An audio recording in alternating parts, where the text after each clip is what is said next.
Hello, everyone, and welcome to the show. I'm Martin Willis, your host, and we have an interesting guest this evening. First of all, Alejandro Rojas will be coming up, and I get to see him next week. Isn't that awesome? He'll be coming up with the UFO updates. We have Marie Cisneros, and she is in Montana, and she has a great background. We're going to be talking about all kinds of things as related to Montana, and possibly some will go to some wartime UFOs. We're going to be talking a little bit about that as well. I want to give a shout out to a past guest been on the show many times, because if you've been watching TV, you may have seen him on the news. He's been all over the place, and he's going to be on 31 stations next week, and that's Ray Stanford. Now, we all know Ray Stanford mostly for the Socorro case, but he's a guy that not only looks up at the sky, but he also looks down. He discovered an amazing slab of dinosaur footprints right in the NASA Goddard Space Center parking lot, right by it. He had it dug out. It is the most substantial find in the state, at least. There's mammals mixed in with dinosaurs, 100-million-year-old tracks. So he's going to be all over the news. He's already been in National Geographic. I just wanted to do a shout out because, again, Ray has been on many times, and he's a great guy. All right. So, again, our guest is Marie, coming right up. So is Alejandro. I want to thank everyone that supports the show. Next week, we're going to be 2 hours earlier, and we're going to be at the International UFO Congress, and I cannot wait for the sunny, warm weather. Alejandro, how are you? I am good. I am tired. Just head spinning, getting everything done, but lots of exciting stuff. Sorry if I keep... This is some of the cool stuff. So here's some of the T-shirts. Look at this one. Oh, whoa. For YouTube people, you can see this. Yeah, for the YouTube people, look at this one. Sorry about the listener. Oh, my goodness. Whoa, alien. Wow. And then this is another one. This is probably my favorite. Oh, yeah. Nice stuff. Move it around just a little bit. Move it over there. Yeah, there you go. Perfect. Right there. Yeah, Oh, I like that one with the Phoenix Rising. We'll have... If there's any T-shirts left, we'll have them up at the store. Actually, many of these designs we're going to put up on the store, so people will be able to check out the store in just a couple of weeks, and you'll be able to, probably even sooner, and you'll be able to see all these designs we were just looking at and purchase them for yourself. So we'll have some that aren't labeled 2018. But, of course, if you're cool and you're at the 2018 UFO Congress, then you'll be able to purchase a T-shirt there and commemorate that you were there, and everybody's going to be so jealous. Martin, you'll get one. Oh, I hope so. I'd like to complain just a little bit first, and not about anything except I'm complaining about winter. Do you remember last year I tried to get out to the UFO Congress and I got snowed in, and I showed you like 6-foot snow banks in front of my house? Well, we got hit again. I was happy I lived in Arizona. We got hit again today. Now, the problem was we had snow recently. It all melted, then it froze to a skating rink. I got my tractor, snowplow stuck. Donnie, who's sometimes on the show here, the police officer, came up with his 4-wheel drive. He was getting stuck. We finally got that pushed off the side. A plow truck came in and got stuck, and I'm stuck here. But I will get out because I have till Saturday to get out. So I will get out and make sure I make the flight. Better start, as soon as this show's over, put on your snowshoes, your galoshes, whatever you do out there. You better start the journey. Yeah, I think it's shoveling. If I start shoveling tonight, I should be done before Saturday when I'm leaving. But Perfect. I can't wait for that warm sunshine. I'm really looking forward to it. It'll be really it's really been fun. Really warm out here. I mean, I've heard that. Yeah, I was considering turning on my AC yesterday. It was so warm. I mean, pretty sweet. And I heard your last guest. He's great, Bryce. Bryce is awesome. He'll be speaking at the conference. Hollywood superstar. So many cool things going on. He just sent me something today, or maybe it was on Facebook too, where he got a letter back from Tom Hanks, something they were conversing on. Really cool. Wow. Yeah. What's his last name again? Zabel. Zabel. Yeah, Bryce Zabel. Excellent show. I recommend anyone to check out that show on alejandrosopenminds.tv. Great show. Great guy. I can't wait to meet him and try to talk him in on coming on to my show. Hmm. So, what's going on is it all UFO Congress, what we're going to be talking about? I mean, is anything happening out there? Not completely. I mean, I think there's a couple other things, but I do want to mention one more thing for the Congress because this Yeah. is really exciting too. Is that I did just get the Elizondo interview final cut, and hopefully tonight I'll be putting up a little preview. But I'm very excited. I haven't been able to watch the whole thing, but some of the questions he answered were a few that I know that I had put forward, and some others, and they're tough. Like, one of them was, hey, the Washington Post said you were tricking them. You tricked the DOD to get those videos out. How did they really get out? And he answered that question. A lot of other, what was it like working with Bigelow? A lot of other really interesting questions.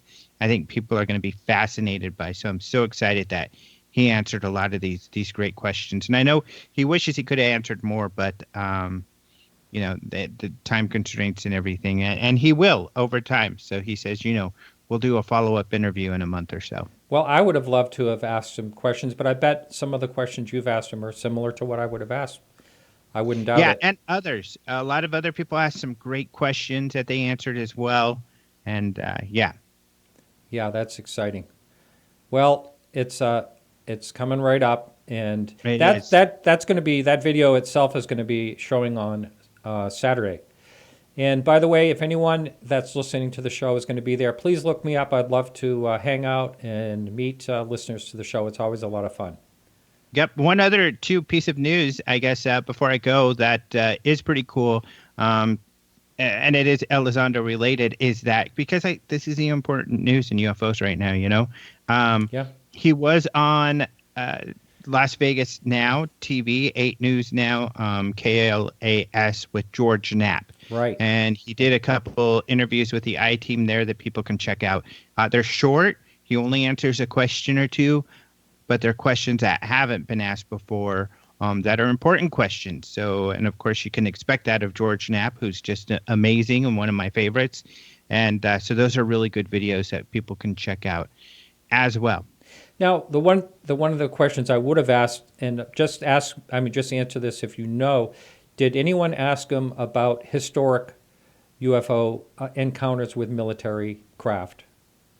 It's a good question, and I know the answer because he didn't.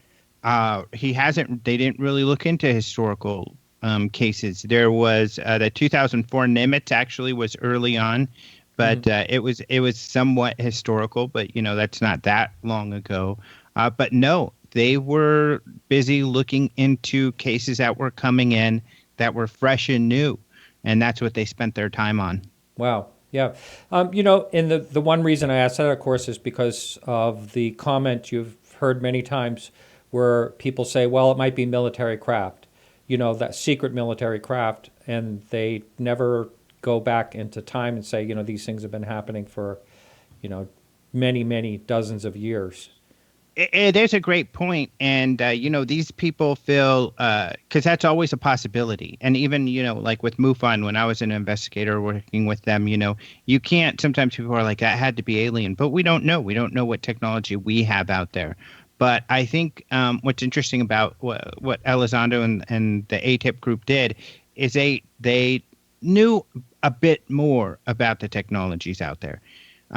Similar to what Nick Pope says, is that they ruled out human technology, not that they were necessarily privy to everything that's out there, but they felt that they had done their due diligence to find out if there was anything. And they don't believe they were lied to when they were told these aren't ours by other departments.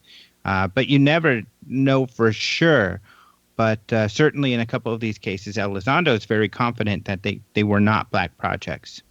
Now, I had a listener question me about the Nimitz, for instance, and I communicated with Robert Powell about this, and that is, will there be backup data he doesn't know himself? Radar data, will that ever be released?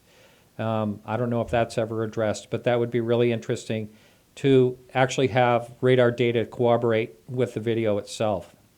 Yeah, I mean, all we have is their word that there was radar data that corroborated the case. Certainly, Robert's working hard to get as much information as he can. He still ran into a brick wall with the FOIA request where, he did request prior to Elizondo coming out for information about Nimitz, Yeah. and they said, we don't have anything. Then Elizondo came out and said, yeah, we did look at Nimitz, which indicates they did indeed have something. So they indicated that they would be opening that up and giving him something. But now they've told him once again, no, we don't have anything. So he's kind of ran into a brick wall on that again. But yeah, those are along the lines of some of the questions that were asked. So that's what's difficult about this. Luckily, we have some insight into at least his word into the sort of investigations and the evidence that they had. But unfortunately, that's all we've got. We don't have any official documents as of yet. Now, I wonder if anything will change with FOIA as far as releasing documents now, since this, everything's been uncovered. Maybe they'll loosen up a little bit and some more things. Doesn't seem like it. I think that's what we were all hoping. Yeah. But Robert getting shut down like this kind of just shows that, nope, it seems like it's business as usual. Oh, that's too bad. Yeah. Yeah. Well, is that it for the show, for news? Sure. Yeah, I think that's it. I took up enough time, and, you've got an exciting interview with Marie. Yeah, excellent. Okay, Alejandro, well, I'll see you in just a couple of days. All right. See you soon, buddy. All right. Take care. You. All right, everyone. So our guest is Maria Cisneros, and she has a bachelor's degree in medical sciences, and she was also a medical doctor transcriber, and she has always been interested in interesting things, and we're going to talk about it, in ancient artifacts, and I'm all about that. I love all that stuff. And astroarcheology, which I'd never really heard it put that way. But anyway, welcome to the show, Marie. Thank you for having me on your show. Yes. It's nice to meet you. Nice to meet you digitally. Yeah. So you're in Michigan, but is that right? Did you say you're in Michigan? Yes. Yes, I am. But you have focused a lot on Montana UFOs? Yeah. So how did that happen? Can you just give us your background, if you would? Well, through the K group of MUFON, which is the case assistant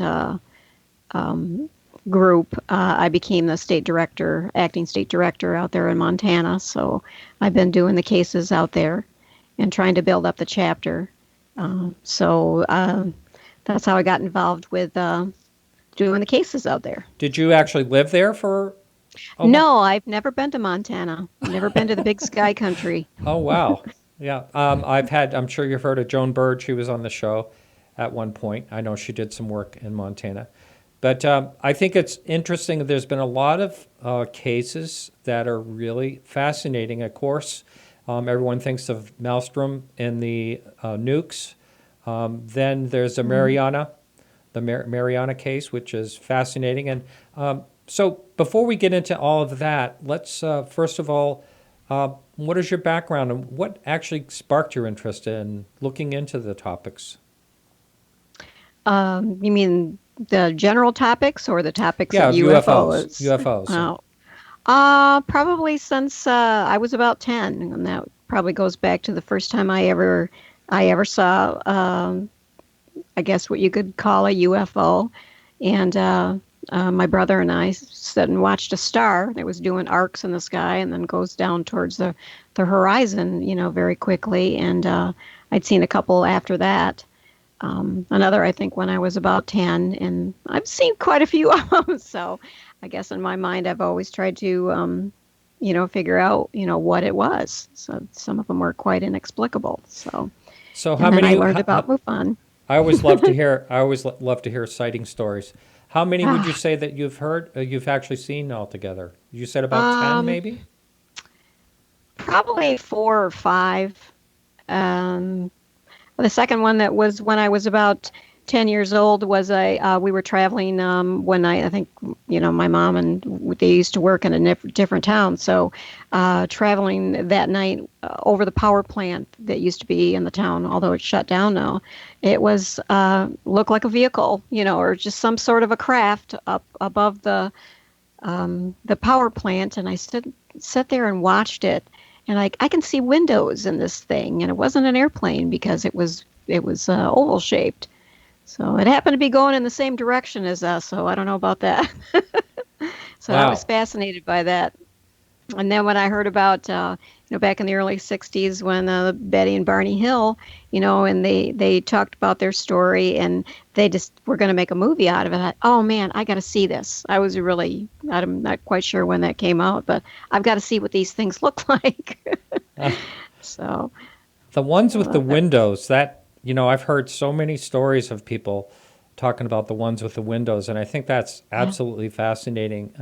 Yeah. And, I know someone firsthand that saw a cigar shape it looked like ship portholes. I mean, that is just so bizarre.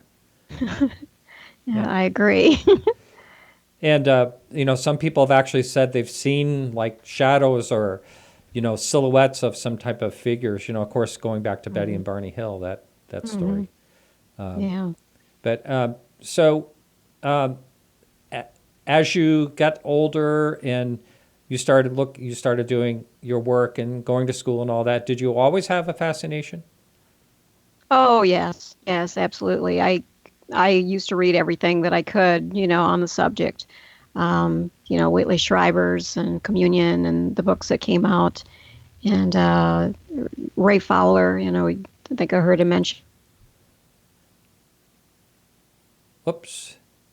before. I was fascinated. The Andreasen Affair, anything by Alan Hynek, just always searching for answers to the questions.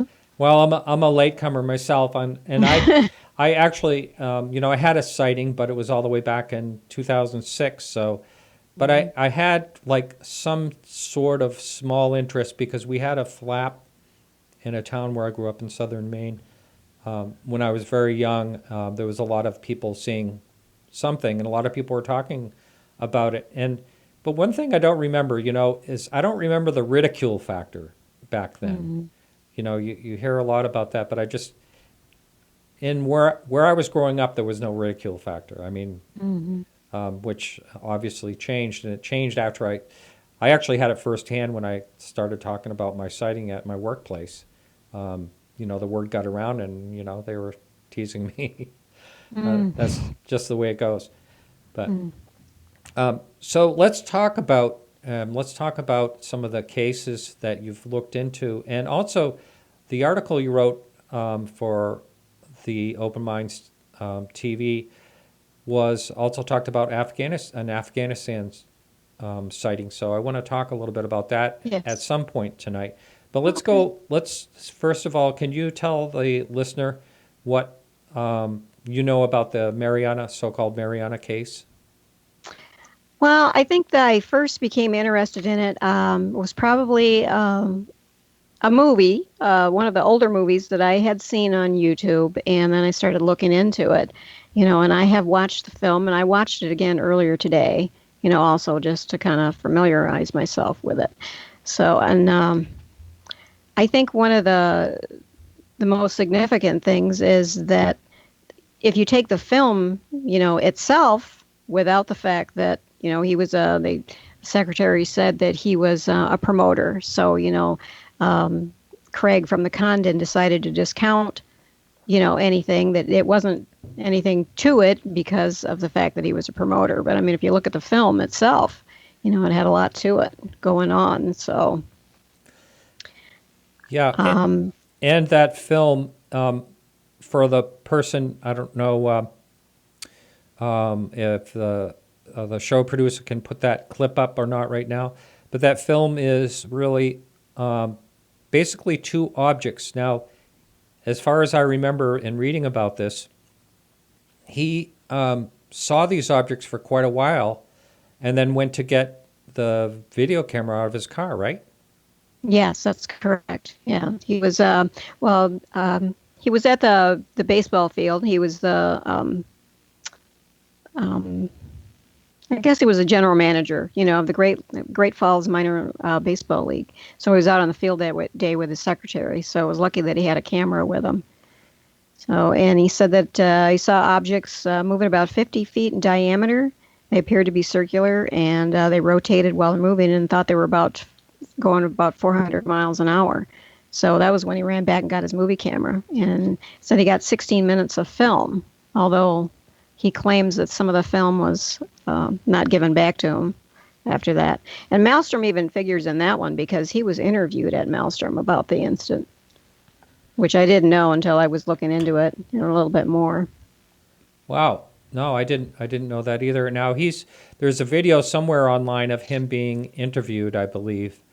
I'm not sure. Is that an actor or is that actually him? It's a black and white That's video. actually him. Yeah, I did watch that, most of it earlier today, and I didn't get to the part, because it's part of a movie, and I didn't get to the part where they actually interviewed him, but I think I've seen it before also. But, he discusses the whole film.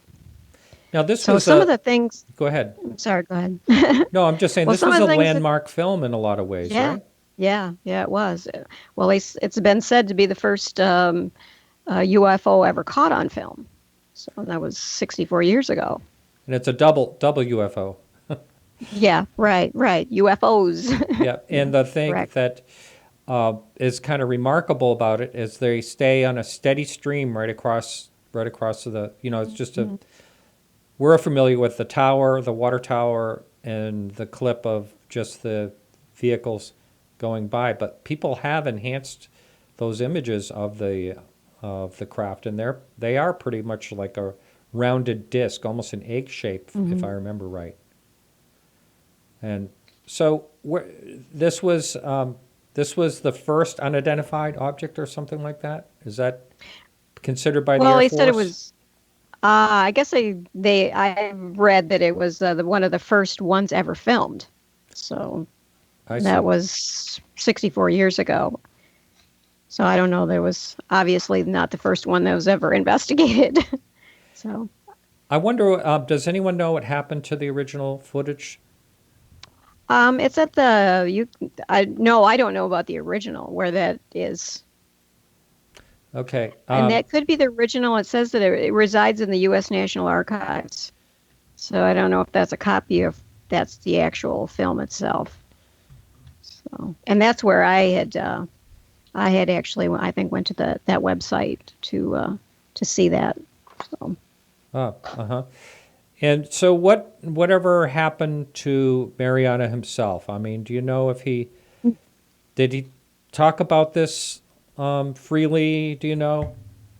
Yes, he did. I guess for quite a while he used to take the films and was showing it to different groups. Now, I don't know if that was something that he, was getting money for or just because it interested him. But Yeah. Okay.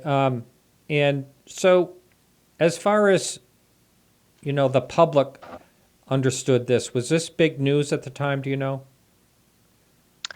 I don't really know for certain, but I would have to think that it would probably have generated quite a bit of interest in the people that he showed the film to. I think that they were actually interested in, it was part of the Condon study. And it was also part of the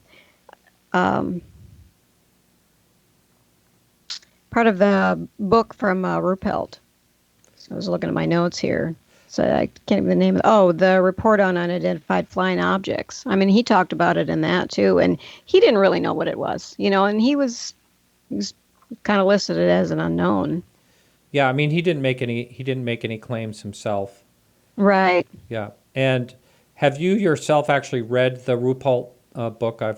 I haven't read that, but everyone tells me it's like the best book. Yes, several times. I've read it, several times. So. And do you agree with that assessment? That it was significant? Yeah, I think so. Yeah. I would agree with that, but agree what it was, but I don't really know either.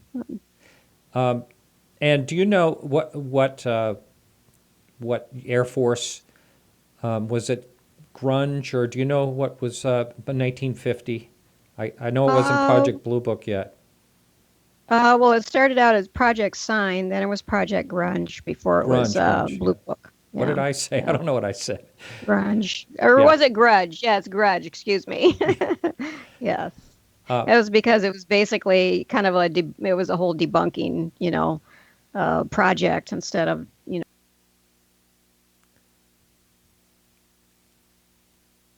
So some of the things that I found, or what the Mariana Film Study, and this was some of the older investigation.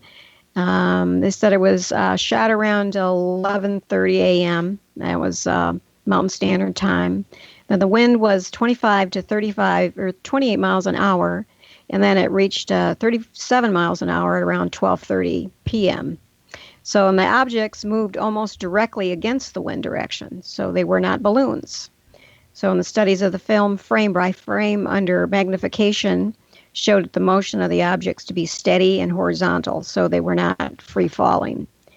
So they ruled out that they were not birds or meteors or any known conventional aircraft or other known natural phenomena.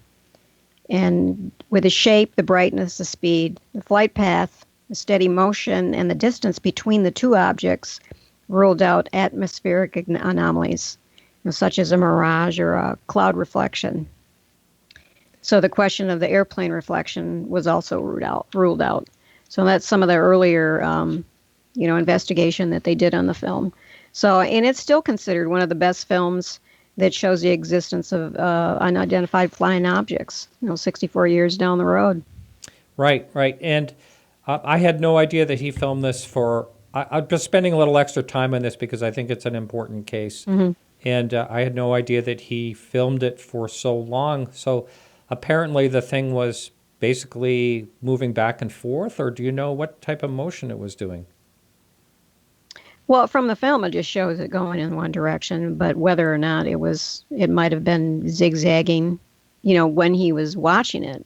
I really didn't see that in the, in the narrative that I had. I did see in some notes that I was reading about it that it actually stopped and hovered. They both stopped in sequence, perfectly in line and just hovered. Yeah. Oh, yeah, that's possible. Pretty amazing. Yes, I agree. Yeah. So hang on. I was just trying to get. That up on video. The producer's been trying to get that up on video, and so this is. It's just been basically a closed case, right? Now, what about you said it was a part of a report, the Condon report? Yeah, well, they investigated, and the two investigators that studied it, Dr. Roy Clark and David Sanders, they didn't even agree. Craig wasn't convinced that it had merit, and that was basically because of what the secretary had told him, saying that he was a promoter. In other words, because he was a promoter, that should, for some reason, throw the case out. And then Saunders said that he was convinced, so that there was something to the whole UFO thing. So, and it was also investigated by Dr. William Hartman, and he was an astronomer. And he also worked for the Condon project, and he felt the reflection didn't represent airplanes, although some, they tried to say that it was the airplanes, but that there were two jets in the air around the same time, but it was after they had seen the UFOs. Oh, so is this part of a chase? Was it? I mean, the Air Force would definitely know that. I mean, yeah, it could have been. That's possible. And I thought of that the same thing. It's like, were they after them? Yeah, I mean, there are so many cases where that does happen, where there's a chase. Very true. Yes. I would say, I don't know how many I've heard, but it seems like a huge amount of them. There's a chase, and that's always something that surprised me is that someone retires from the military. Maybe it remains classified; they can never talk about it. But I'm just surprised more people haven't, come forward and say, "Hey, look, I chased this down." There are just a few. There's some, in different countries, but you don't hear American pilots really claiming that too much. All right, so Well, I do have go ahead. a few things to talk about that because that was part of the archive that I was working on, and I did take note of a few cases here where they were reporting that a lot of times F-16s were dispatched to go after these things. So, So yeah, can you elaborate a little bit more on that, or is that all?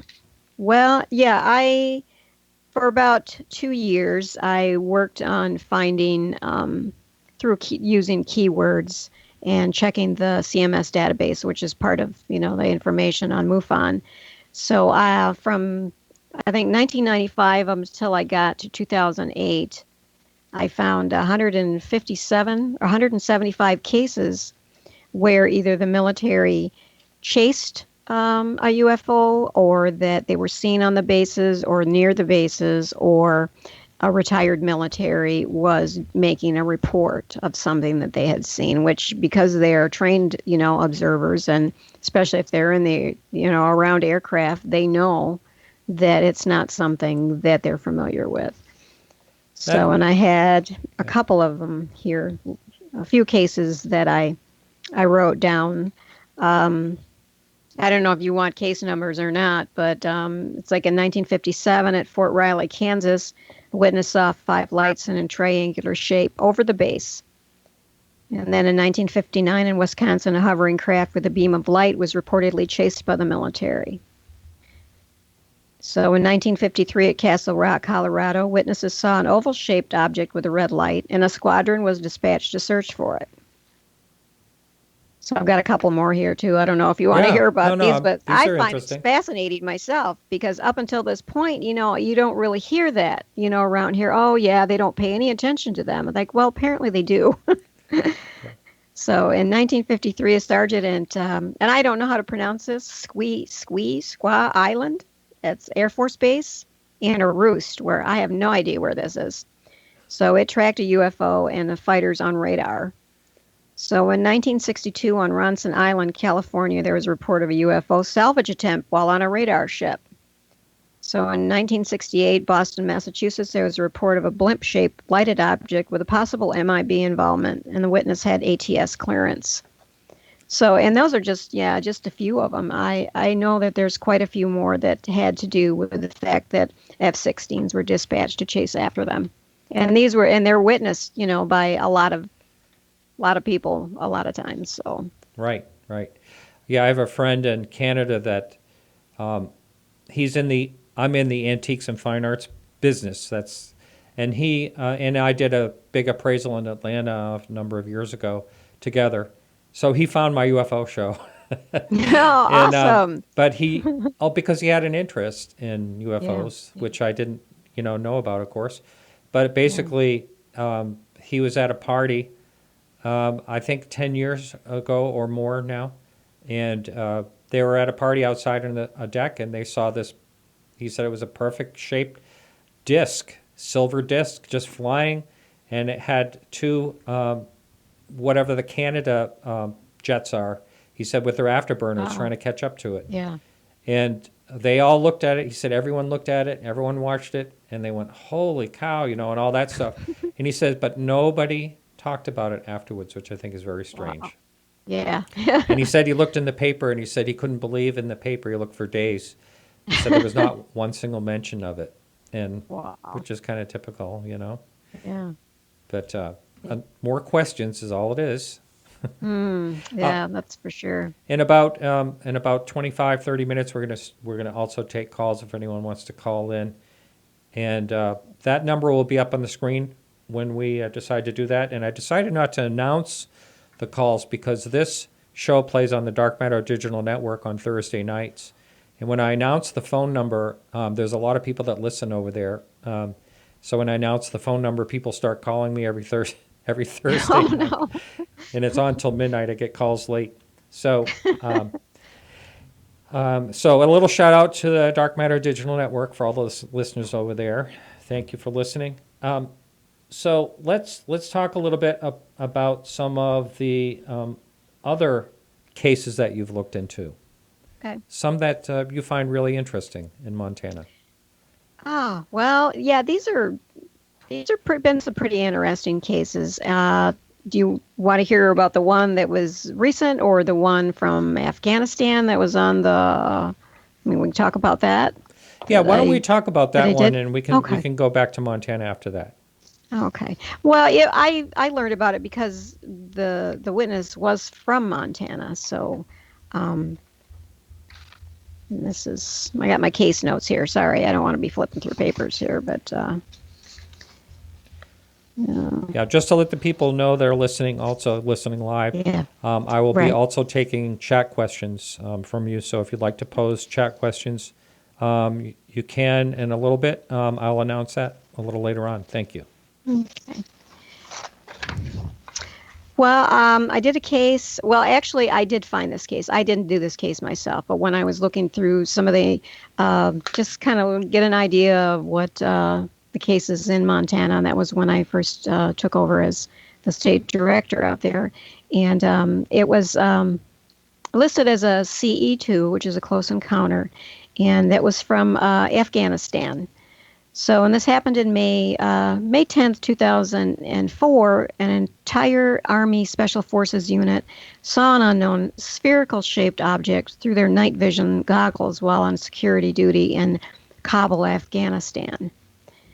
So, this Montana resident stated that while on detail in Kabul, he and the entire Army, like I said, there were 15 men that witnessed this. So he wasn't really sure of the date, but he felt it was around May 10th. He said the craft was huge. It was so close they could have thrown a rock at it and hit it. And it seemed to come out of nowhere, and it floated over one of the mountains from the south, which was east of the base that they had built. It made no noise, and he said the bizarre thing was that he couldn't see it with his naked eye, but they could see it through his night vision goggles, which I kind of wondered, did he have the goggles or did they all have the goggles? So that's not something I really know too much about. So that was a question that I had about the case. So he described the object as having the appearance of a light bulb, but it was a sphere and it was about the size of the moon in comparison. He said it had a translucent appearance but was glowing, and it lit up the surrounding area. And when they saw it, they all stopped looking at it in amazement and awe. So as they watched it, and it hovered around 500 to 100 feet in the air and moved slowly from 5 to 10 miles per hour.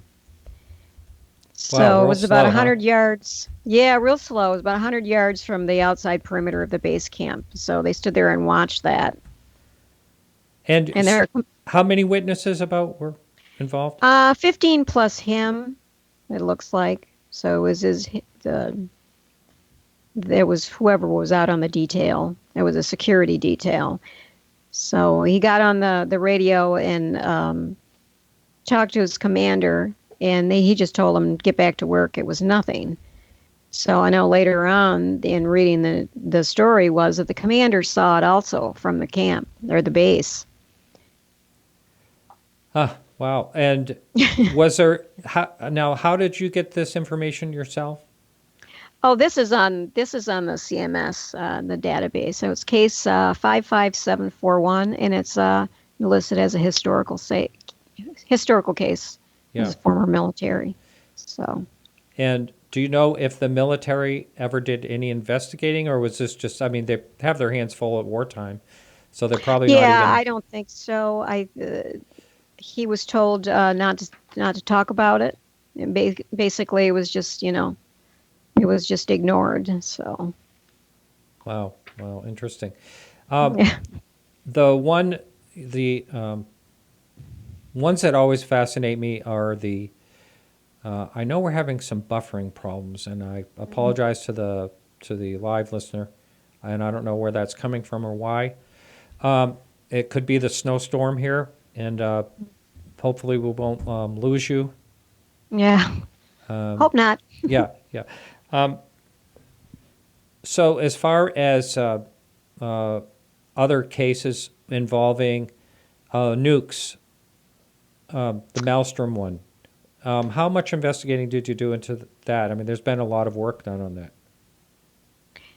You mean the one from 1974? The one where Robert Salas was involved? Was that early? Oh, yeah, in 1967. Yeah, I did look into that one too. And I thought it was pretty interesting. I did take a couple of notes because I think that when people say, well, there was nothing found out about, the reason that they went down, I would have to think that, well, there was specific reasons as to why they couldn't have just went down for,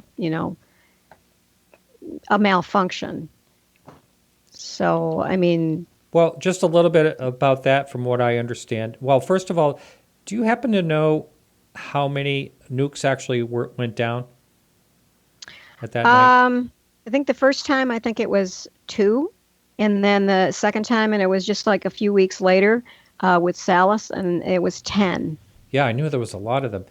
And Yeah. just to be clear about that for anyone that is anyone that doesn't know about this situation, there was a red, I think it was a red UFO basically that hovered over over the missile, or one of the missiles, and someone was outside and spotted it. They called down to Robert Salas, and he was down, I don't know, like 75 feet down in at the base there. And so this person was panicking, and all of a sudden, all these nukes actually went out. And skeptics will say, oh, it had to do with the electrical, or it had to do with air conditioning. I think I've heard that before. But really, they are all independent of one another. There's no connections, and there was never any logical explanation how this happened, unless I'm missing something. Is that right? Right. Right. Yes, I agree with you. Well, yeah, the one happened on March 16th, 1967, and that was, they said they were camping out in the two missile silos because they were doing maintenance, and they were also, of course, had the security there. And so they see the UFOs over the missile sites, and at the same time, that was when they all went down, and they went into a no-go situation. So they went off alert. And then it was just 2 weeks after that was when Robert Salas said that he was told by two of the men that that the UFO was right at the front. You know what you were just saying. It was the red glowing UFO was right outside the gate, and they're like asking him, "Well, what should we do?" Well, and I think that one time, and I don't know if this was the time or the time before, they said, "Well, shoot at it," and I don't think they did, but I don't think I would either. I think that would be about the last thing I would ever think of doing. Yeah, that's what I was thinking too. And I was listening to the um, Colonel Salas's report on that, and it was on the video, and he said that he was talking to the other, I think it was the other colonel, and they said two of the guards that were out there that saw these UFOs never went back on guard duty after that. They Really? couldn't. They were so scared. I'm like, wow. That's the That thing is I so. remember about. I remember Robert when he was on the show. He's been on a couple times, but I do remember him saying that they're petrified Yeah. of the situation, and I understand that, especially when something happens, and it's happened multiple times.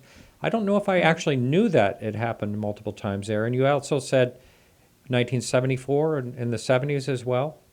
Well, that's 72, and I'm thinking, yeah, the case that I was going, to talk about what happened in 1972, and that was the case that I just had just finished up about a month ago. And what I didn't realize when I did the case was he had actually reported it also in 2011. And it didn't really have to do with missiles that I know of, but he was he was a part of the security police, and was stationed at Malmstrom. And so he had said that he had seen a very large UFO, and that was just very close to the base. And that doesn't necessarily mean that it had anything to do with the base itself, but he was, stationed there. So I thought it was, it was kind of a significant case. Yeah, and what was the follow-up from that? Do you know? I listed it as an unknown. I thought he was, he spoke very well. He was credible when I talked to him on the phone. Other than that, it wasn't really a lot of, there wasn't any physical evidence, no photographs or videos or anything like that. And I know when I talked to him, and he stated that it had pipe-like projections sticking out of it. It was stationary except for turning, as if it was revolving. So I was like, well, that kind of rules out a regular airplane. They have wings and, it's got a tail, but it doesn't have projections sticking out of it. So, I didn't think that, it was anything like a bolide or meteors or fireballs or, weather anomalies. So, and he didn't remember the name of the other witnesses. So I really couldn't do, a lot, about that. And like I said, this was also investigated in 2011.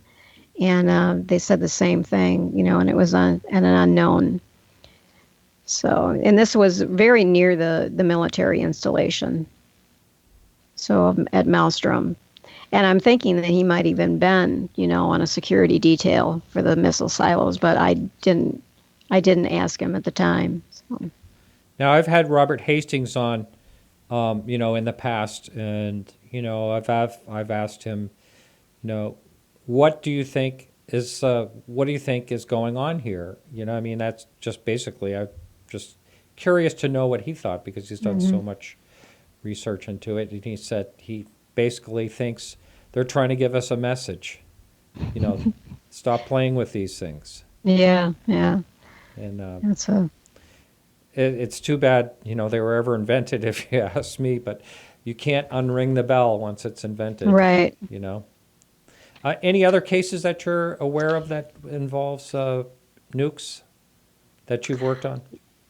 Well, the last one, and it's an open case, that's case 89785, and that's still being investigated. I haven't had any word from Malmstrom. I did make a call, to get some information on that. It was reported the day it happened, which was January 24th of this year. And it was said that a black circular wasn't a witness. He was a source. The witness didn't come forward on this one. It was estimated to be over a half acre in size, about half the size of a football field, sited over a missile launch site, causing the power to go out for 10 minutes. The person reporting, like I said, was not the witness, but he is former law enforcement. He's not given to exaggeration, and he felt that the person that shared this information with him was also pretty reliable. But because the witness is stationed at Malmstrom right now, he's declined to come forward. And because he doesn't want it to hurt his career. Yeah. You wonder if that will change someday, or if it will. And recently, as I was talking about with Alejandro, since the Pentagon, story has been released back in December, maybe things have changed. Maybe more people will feel a little more at ease about talking about it if they can. I realize that, having the security clearance and, a lot of times they just can't talk about things. Well, if nothing else, at least people will realize that there is something there, and there's something real and tangible that needs to be investigated. For all of our sakes. So. Right. I thought it was interesting that he said that this person told him that they, meaning the UFOs, they show up, they hang out over the launch sites, and the power goes out. It says they only do unmanned sites since about 20 years ago, as they hit a manned site and they got shot at, which I thought, oh, that's interesting. So they really did shoot at one of these things. Huh. So, and they always move them in the daytime, since at night is when they are harassed by them. So, so maybe that's it. Maybe they're just, they're just harassing them. So maybe you'll dismantle all of them and put them all away. Yeah, strange, huh? Strange. Yeah. So just before we move on, what, I'm curious, because if you don't live in Montana, why are you doing, MUFON work in Montana? That's part of the case assistant group, and Oh, it's kind of okay. like they rebuild chapters, or they do cases that go over the time limit, which is, 3 months. And I had worked on I used to be a field investigator from Michigan, and then I went to the case management, and then I started doing cases that went over, like I've done some in Idaho and Kansas, and then they asked me if I wanted to try to rebuild the chapter out in Montana. I mean, right now I'm it. There's no field investigators doing any cases, and I'm trying to build that up and get some people involved, with MUFON out there. So it would be great to be able to have meetings out there, for people that are interested, because it's obviously there are still things going on out there. So, and it is a little more difficult because I don't live in the state, and I don't really get as good a feel for, what the area is, other than Google Earth, Uh, see what things are about. what about interviewing people? Do you get a chance to do a lot of that? Oh yeah, yeah, I do. Yeah, I will give them a call and see what's up with them, and what happened. So I can get a pretty good read on people and listening to them. So pretty good instinct for that sort of thing. So Um, the UFO in California, Robert Jacobs, I guess it was. Did you ever look into that? Someone wanted to know in the chat if you've ever looked into that case. When the beam of light came out of the object. no, I'm not familiar with that one. Yeah, So yeah, I haven't worked on any cases out of California. yeah, So yeah. I figured so, but I thought I'd ask because there was a dummy. It was a dummy nuke on that one in particular that oh, went up over wow. Big Sur, I think it was. Oh, is that the one they had the video of? Yeah, yeah. Yeah. And the video mysteriously disappeared, and they said, "You never saw this," which is always, Yeah. Yeah. yeah, If you can't find the film, it didn't exist. that's right. Yep. So I am going to take calls if anyone would like to call in, and that number will come up on the screen on YouTube. So and I do apologize. I do see there is some buffering going on this evening, and I do apologize for that. I can't do anything about the internet when that happens.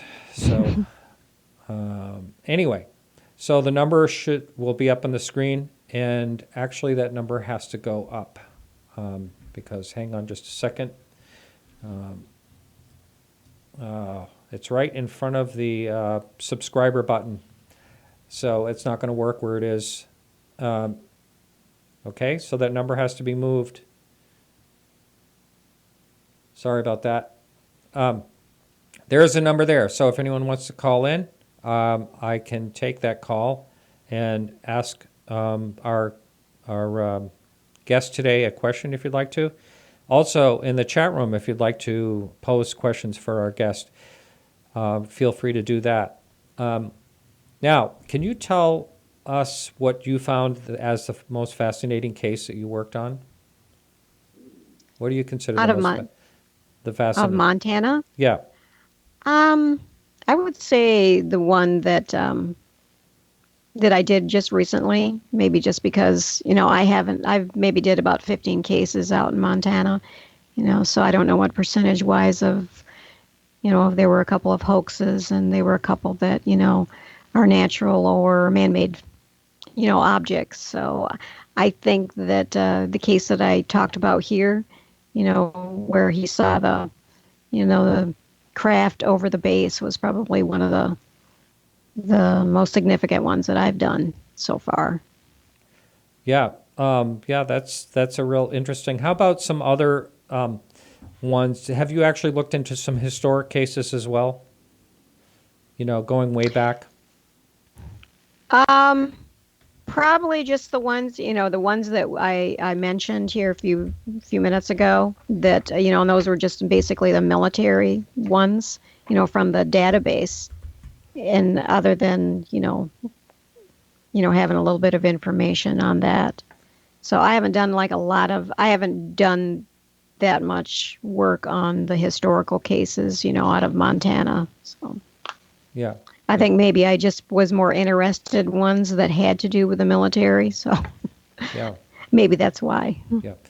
I have a couple of choices here with what is going on with the internet. I can, but it's going to be a problem. I can reset the router. It's going to take a few minutes. The YouTube video will go down. It may restart again, or it may be the end of the show. But it's going right to red, to nothing. We tested everything prior to the show. It was all working fine.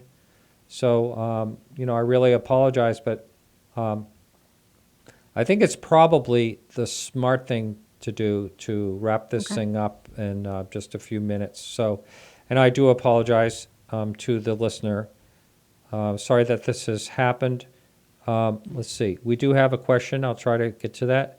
Which story is the most hoaxy one? Have you come across hoaxes? Yeah, I have a couple. Yeah, why don't you go ahead and talk Just about it? recently. The one I think I have about 5 open cases right now, and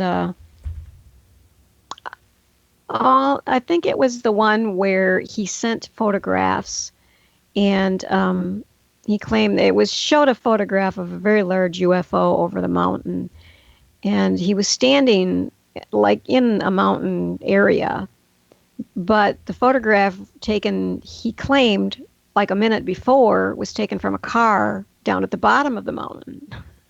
So, and then the third photo was also taken from, farther away. I think, well, you can't get to the top of a mountain in, like 1 minute. So, and, I checked the information on the photograph. I put it on photo forensics, and I looked at the timestamp of that photo. He told me that the photos were taken 1 minute before and 1 minute after, but he didn't prove it by sending me the actual photographs so I could timestamp them, because all the information on a photograph, is shown. All of the metadata is going to come up. So when he didn't send that to me, I think, yeah, I'm quite sure that's not real. Wow. Anything else? Well, the one case that I did from Michigan, and it wasn't Montana, was a photograph that someone had sent of just a huge, just humongous UFO, in the background, like over a house. And it was just fascinating, like I'm looking at it, like, I know this is fake, but I have to prove it's a fake. So when the person narrated, in his narrative, he said that, well, my friend said that that's your light fixture, with a fan on it. I said, yep, I'm quite sure he's right. So what I did was I took photographs. I have a porch that has like a chandelier on it. So I took a picture of the reflection of the chandelier, on the the trees outside. I think, and this is what he did. He took a picture from the inside. And it's just a reflection of that chandelier with lights going around it. So, but even that's what it's about. And you look at it and like, well, I'm quite sure that that's not real, it's been faked, but you have to prove it, because sometimes even just looking at a composite photograph just isn't gonna give you enough information. There's a very famous UFO picture where it shows two UFO lights. They're pretty much shaped like discs, but what they actually were is in a train car, there were the lights hanging that were reflecting on the lights as these people were looking out the window and taking the picture. Oh, yeah. And so that's a real famous picture, and so I just saw, this is kind of funny, but I was watching on a recent news story where they were talking about the Pentagon UFO and all that. Well, UFOs are real, and they flash that picture up. And it's like, oh no. Yeah. So. I did see that one. I know which one you were talking about. And after I did my little experiment with the lights in the window, I thought, well, see, this is how you do it. You say you're outside, and you're not outside. You're just taking a photograph of a reflection in a very clean window, because you're not gonna be able to tell the difference. Okay, we do have someone calling in. We're going to give it a try. Okay. Okay. So, caller, welcome to the show. What's your first name and where are you calling from? This is Ryan from South Carolina. Oh, Ryan. Ryan, Hey, how are you? Ryan's called in a few times. Thanks for calling, Ryan. You have a question now, and hopefully our internet will hang in here. You have a question for our guest? I do. I wanted to ask her. Actually, someone just asked this asked this in the chat room. I wanted to ask, has she ever plotted the location of a lot of these sightings relative to the missile silos? My info may be dated at this point, post Cold War, but I know there were some missile silos in Montana and the Dakotas, and I'm just wondering if she ever plotted the sightings relative to those silos, to determine frequency and that sort of thing. No, I haven't actually done that, but that's very good that you bring that up, and it would be something to definitely look into. And another thing is to maybe time the season-wise, of the sightings. I noticed that several of them were in March. I don't know if there's something significant about the timeline, of them. If there's more sightings in one time of the year or another, or if it has to do with maybe things going on, politically. So, but that is a very good question. I may have to do that. Thank you. Ryan, you've called in a number of times. Just a little bit about yourself. Are you someone that got interested in the topic because of you having a sighting yourself, or how'd you get interested in it? I guess that's kind of a long story. I'm somebody, I'm in my mid-40s, and I'm someone who grew up watching shows like In Search of, Unsolved Mysteries, stuff like that. And I guess I became interested in the topic that way, and, read some of Stanton Friedman's books and so on and so forth, and a lot of UFO stuff, and, just gradually got interested in it. I had a sighting of my own. I have to admit, though, and as you know, and you didn't warn her about this, that over the years I have gone a bit to the dark side, so to speak, in terms of I've become a bit of a skeptic on some UFO incidents. I've become a major skeptic on Roswell as time has gone by, but there have been other incidents that I have no explanation for. So I'm neither here nor there, but that's kind of the short version of it. Well, that's interesting, and you brought up Roswell. So we're just taking a little bit of a jag here, if that's okay with you, Marie. Mm-hmm. That's fine. Yeah, on the Roswell, I've had a number of people on that have brought up questions about Roswell, but the one thing that I always have to say about that is, why would they say they captured a disc? First of all, they could have said nothing at all? That's the only thing. That's the argument I have. Is why didn't they just say nothing at all instead of actually announcing that they found a disc? That's always been my question. And what's your thoughts on that, Ryan? I think, I in my time have worked for some very large organizations, not to name names, very large corporations. And, even though I've never served in the military, I can tell you that in any large company, sometimes the right hand doesn't know what the left hand is doing, and mistakes get made. I'm sure no one wanted the Pentagon Papers leaked, but they got leaked anyway. So nothing runs perfectly, and I'm not sure the guy who ordered Halt to put that out. I'm not sure what he was thinking. He definitely got the choke chain yanked pretty hard on him immediately, certainly for doing that. Right. Yeah, you saw that happen. Ryan, so thanks so much for calling in. Do you have any other questions? No, sir, I sure don't. All right. Well, thanks for calling in. All right. Hope you get out of the snow. Yeah, I can't wait for that. So someone asked in the chat room a question, and they just wanted to know, what was the scariest case that you looked into? Scariest. I don't know that I've had any scary cases. I guess maybe if you're talking about, somebody being over missile silos, I guess that should scare us if it doesn't, because they are nuclear missiles. So, Yeah. And if someone or something is shutting them down when we were to need them, like in the case where they were shut down in 1967, they were completely inoperable for a whole day. I mean, if we're using these for our defense, then that does put us at risk. I thought it was a lot longer than that. Am I thinking about when Robert Salas was involved? And yeah, it might be. I think it was the earlier one. They said that it took them a day to get them back online. Yeah. And I don't know if you're aware of this, but I believe it was Russia or some other country where where nukes were actually activated and they were on countdown. Did you ever hear about that? Yes, I did. I'm thinking that the movie with Dan Aykroyd was actually about that, and I didn't realize it till afterwards. Of course, it turned it into a farce, but I didn't realize that it was based on a real incident where they were, we almost had a war because of, this going offline or being almost launched. So, yeah, that would have been scary. To me, I think that's about, I mean, that if someone's going to mess with you, I mean, that's the ultimate, the ultimate messing with is just your whole world's going to be destroyed. Yeah, very true. Yeah, yep.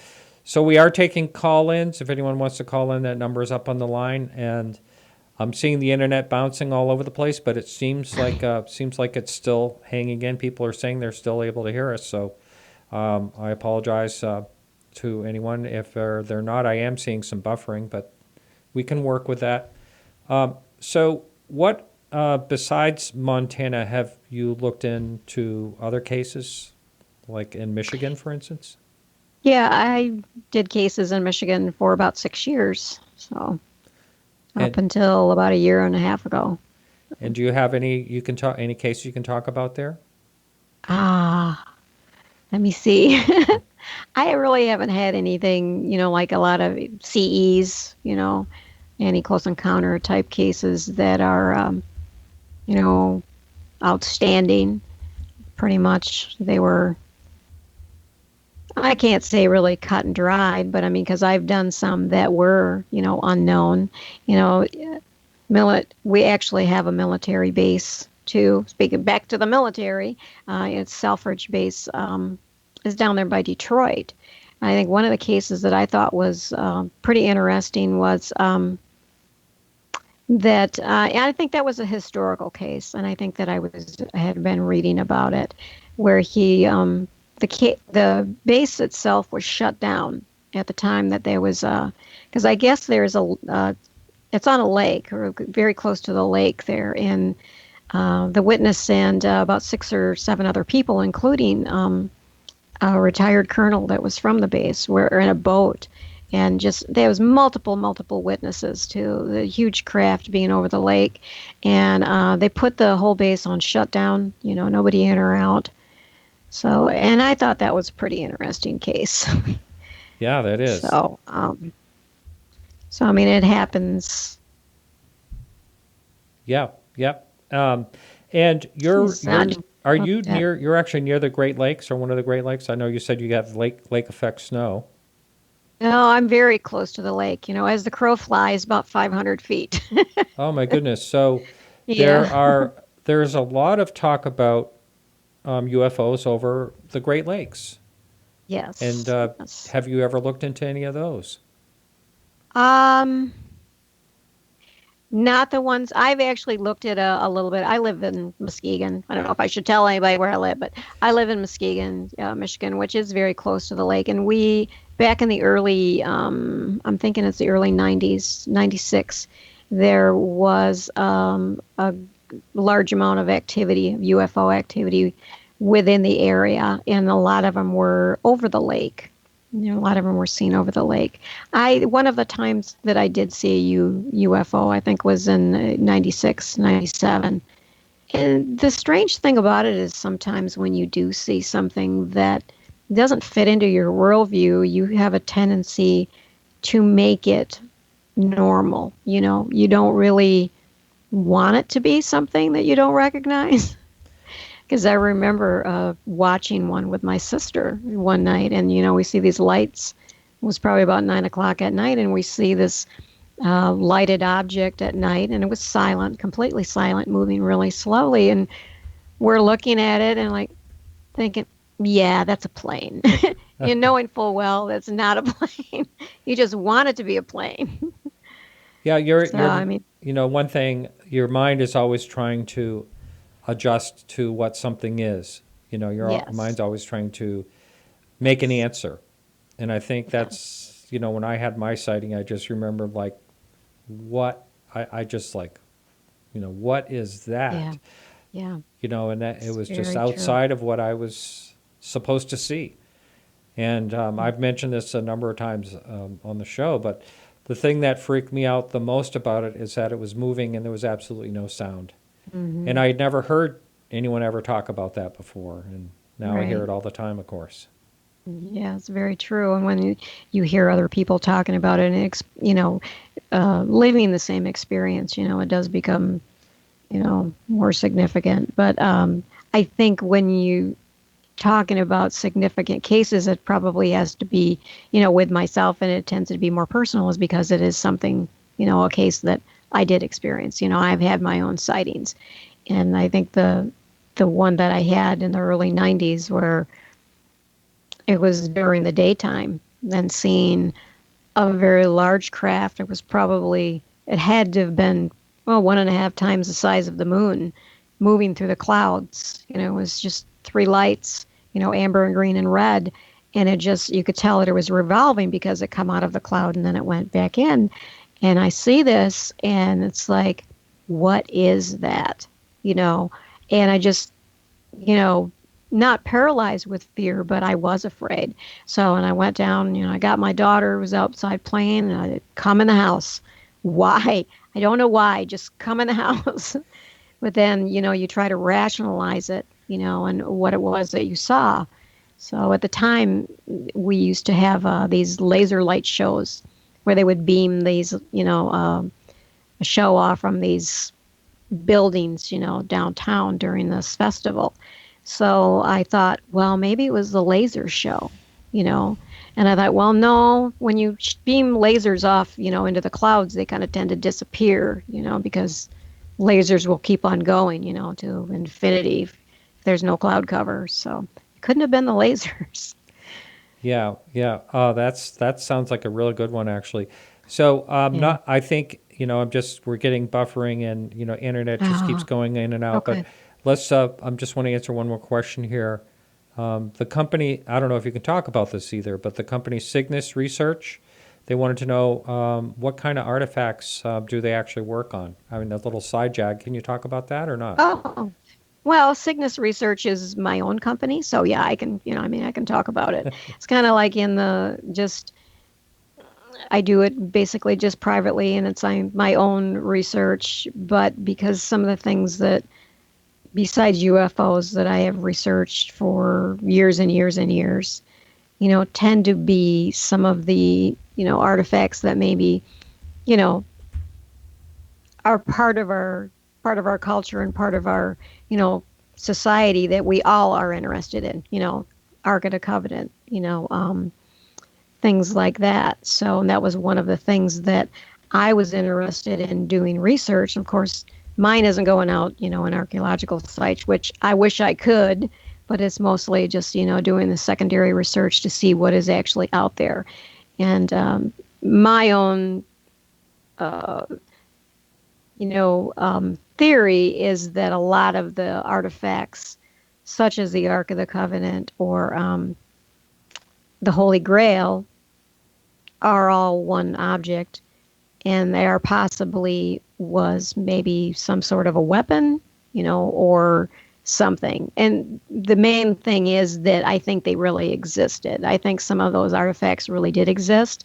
They might not have existed as what we, have come down to us in stories, but that's one of the things that I like to look into, and I have done, I have some interest in other things like, researching alchemy. I did a little research into what alchemy was and whether they really could make gold, which is kind of a silly thing, maybe, I guess, because it's a thought, well, that's just, just more spiritual. That was what they thought of as a spiritual thing. But Well, I think they just have to they add like a couple of electrons or something to lead, possibly, yeah. something like that. Well, I think what they were trying to do is just when you take down anything, if you can take it down to the base level, and then you can remake it into what you want. So in other words, what we can do now with the Hadron Collider, and we can smash atoms into pieces, And I actually found out that the byproduct of the smashing atoms that they do in the Hadron Collider actually makes radioactive gold. So, so they Wow. really can make gold, but you don't really want to touch it. Yeah, that's right. That's right. For 200,000 years. All right. Yeah. So thanks so much. I do appreciate it. And I'm so sorry that, we're going to have to, it's just the storm we're having here. And we're just going to have to, shut it down. But thanks so much. Oh, okay. Yeah. All right. All right, Oh, everyone. that's Okay. sad. Bye. Take care now. Thank you. All right, everyone. So that is it for our show, and I do apologize. Just unforeseen, and I know it's the heavy snowstorm we have here, and I can't wait to get out of the snow. And hopefully, I'll shovel my entire. I have this really long driveway, and I will shovel it if I have to get out of here for Saturday to make it over to Phoenix, which I can't wait to go to. So we will be there. And the show will be early. So hang on just 1 minute. I have to get my producer back on the line here to help me close out. And just hang on. So anyway, we will be back from next week at not our regular time, at 6 to 8, and that's Eastern Standard Time. So look for us there. The YouTube video is already up. And so thanks very much, everyone. Again, we'll be back next week. And remember to keep your... Oh, wait a minute. Before I go, I want to thank a few people. First of all, Alejandro Rojas for the UFO updates. And hang on just 1 second. We have Peggy Shunning, who helps with our Facebook page. And remember to like us on our Facebook page. We have over 20,000 people there that interact. So check that out. And I also want to thank Evan for producing the show. He tried to do a really good job tonight. It's been tough. It's been a challenge with the internet again and again. I'm so sorry. And thank you for your help if you're supporting the show. I really appreciate that, and I could not do that without you, and I could not do this show without the listeners, and I always appreciate them. And remember, you can listen to the whole show live every Thursday night at 10 to midnight on the Dark Matter Digital Network, also on YouTube. And if you want to put it in your media player, you can go to iTunes or any other media source. It'll be there. That's for the free show. For the subscription, you can get the full shows and all the archives as well for $2 or more a month. Thanks so much, everyone. And remember to keep your eyes to the sky.